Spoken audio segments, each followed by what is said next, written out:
Ayong adlaw sa tanan, nanapod kita sa ato ang Tukod Bible Study nga ang ato ang Ebanghelyo karon kinudlo sa kang Marcos kapitulo 1 bersikulo 14 ngadto sa 20. Mark chapter 1 verse 14 to 20. So before we will go into the study, I would like to join you to our opening prayer. In the name of the Father, Son, Holy Spirit. Amen. O God and loving Father, we thank you for allowing us once more this time to have our Bible study. We pray for guidance and support. We pray, O Lord our God, that you will bless our hearts and open our hearts, O Lord, to your teaching. Open our hearts, O Lord, to the principles of the gospel that we are going to study. We pray, O Lord, how to become fishers of men, as you have said in the gospel. We ask you this through the intercession of our Blessed Mother, who guide us through and give us how to follow you in this journey in this life. All these things we ask from you, God, in Jesus' name. In the name of the Father, Son, Holy Spirit. Amen. Once more, good day and welcome to our Bible study. This is the Gospel of Mark, chapter 1, verse 14 to 20.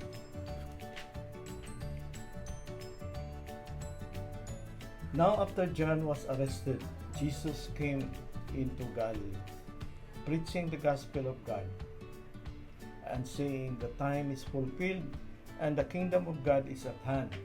Repent and believe in the gospel. And passing along by the Sea of Galilee, he saw Simon and Andrew, the brother of Simon, casting a net in the sea, for they were fishermen. And Jesus said to them, follow me, and I will make you become fishers of men. And immediately they left their nets and followed him. And going on to a little farther, he saw James, the son of Zebedee, and John and his brother, who were in their boat mending the nets. And immediately he called them, and they left their father Zebedee in the boat with the hired servant, and followed him. The Gospel of the Lord. Repent and believe in the good news. The appropriate response to the coming of the kingdom is twofold. Repent, metanoia, to change one's mind or direction, and believe the good news.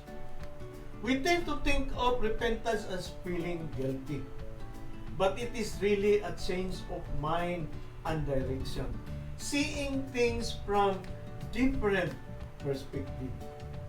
In the first reading, the book of the prophet Jonah in chapter 3 verse 1 to 5 and 10, we have the familiar story of Jonah, no?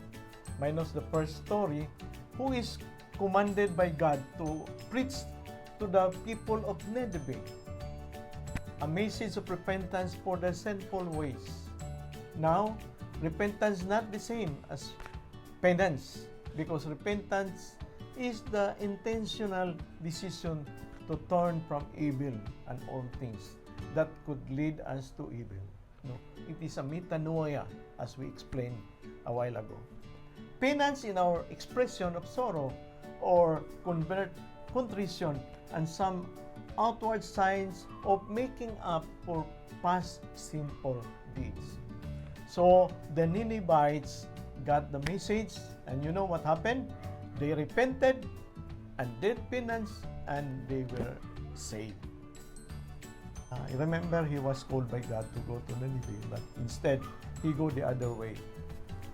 And you know, when I tried to research about it, the time that he went away, no?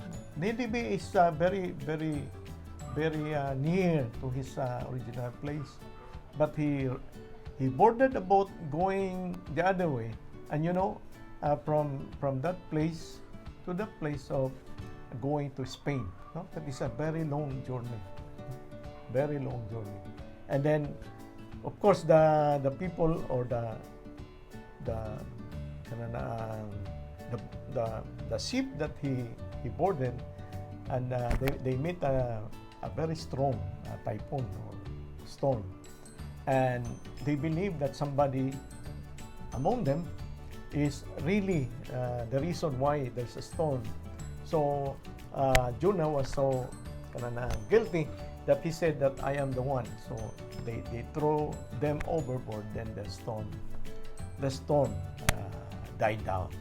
And Jonah, of course, as we heard in the story, he was swallowed by a very big fish. You know how many days of the travel from near Spain, no, up to the place of Nineveh? It is about very long, no? It is about 3 days and 3 nights.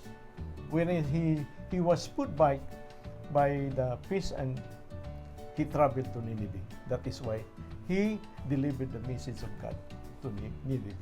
Repent and do penance. No? So in the responsorial psalm in chapter 25, verse 4 to 9, no? It is a brief prayer that we could say daily, no? Begging for God to help us in our obedience. No? Jonah is not really that willfully obeyed God, but he disobeyed first. So what happened? He was drawn back by God to really follow him and be obedient to his call. But some will help us to see ourselves. Maybe there are things that we disobeyed God.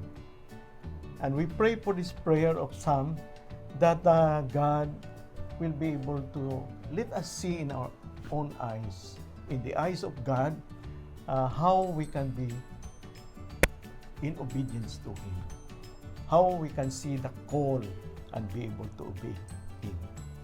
In the second reading, St. Paul's letter to the Corinthians in chapter 7, verse 29 to 31, Paul is being somewhat extreme in telling us to renounce the ways of the world, no?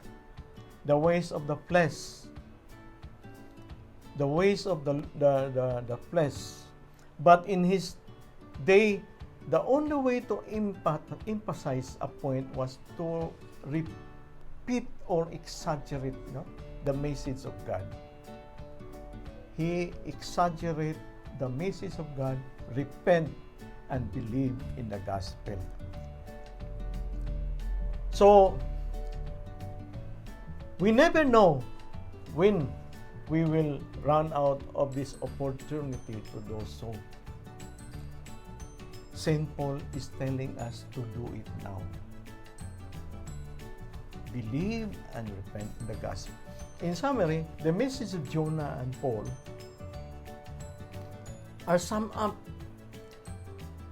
and repeated here by Jesus in his call to Andrew, Peter, and John. And for all of us, to you and me, to join him in preaching the same message that God asked Jonah to preach. So why is this so important?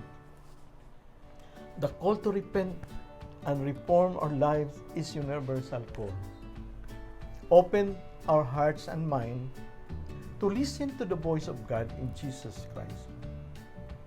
God wants us to turn away from the ways of the world because, as we have seen it lately, the secular world is turning away from Him, and that leads so much of the unhappiness in the world and possibly to spiritual death. Just imagine, brothers and sisters, just to add up, we are in the COVID-19 situation, threatened by the deadly disease. The world declared this as a pandemic. There's already a vaccine. But what happened to the vaccine? The gift of God given to us. so that we will be protected. God made that instrument.